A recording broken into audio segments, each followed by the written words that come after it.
And it says here, for in this the saying is true, one sows and another reaps. I sent you to reap for that which you have not labored. Others have labored, and you have entered into their labor. And many of the Samaritans from that city believed into him. Listen, because of the word of the woman who testified. So, listen, as we're there enjoying living water, and we just start to speak to people around, you know what? In some cases, we'll just be sowing. Some people will hear about the Lord for the first time. In other cases, people have heard about the Lord and they're ready to receive Christ right then, and you will reap. And it's a joyful thing to pray with someone and to lead them to the Lord for the first time. Just as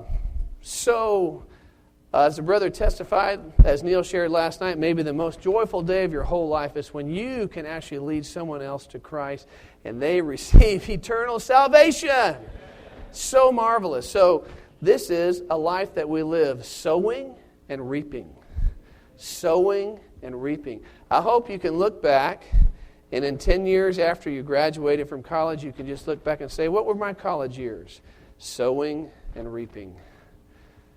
How would you classify your college years? Well, you're in the middle of them now, most of you, but there's a number here who are beyond that. You have to consider, what were your college years classified as? Could you say they were sowing and reaping?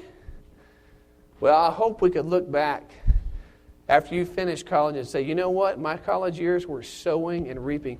You know, in Genesis chapter 5, on the line of life there, those people, the genealogy of those people, it says there, they lived and begat, and they died. They lived and begat, and died. And you could say in the same principle, you know, the thing that's going to really matter when our life comes to a close is, did we sow and reap? Sow and reap. Sow and reap.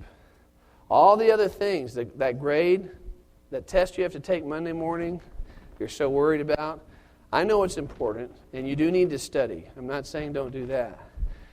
But what really matters is you have to learn to sow. Sow and reap. That comes down to some practical things. If you're a sowing person, maybe you would carry some gospel tracts in your pocket. And you would just pass some out, hand some out to people. You would share something with people. Maybe you would keep your Bible with you.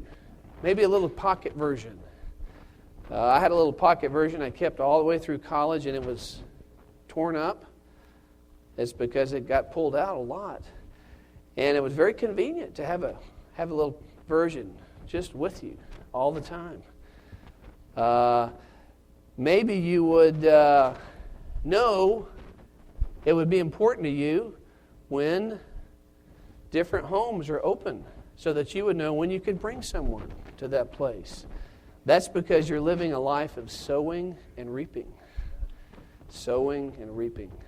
This should characterize our whole Christian life. Okay, I need to move on quickly here. So, eventually, this woman, she reaped a great harvest. A great harvest. And you know what, young people? I believe the Lord wants to reap a great harvest.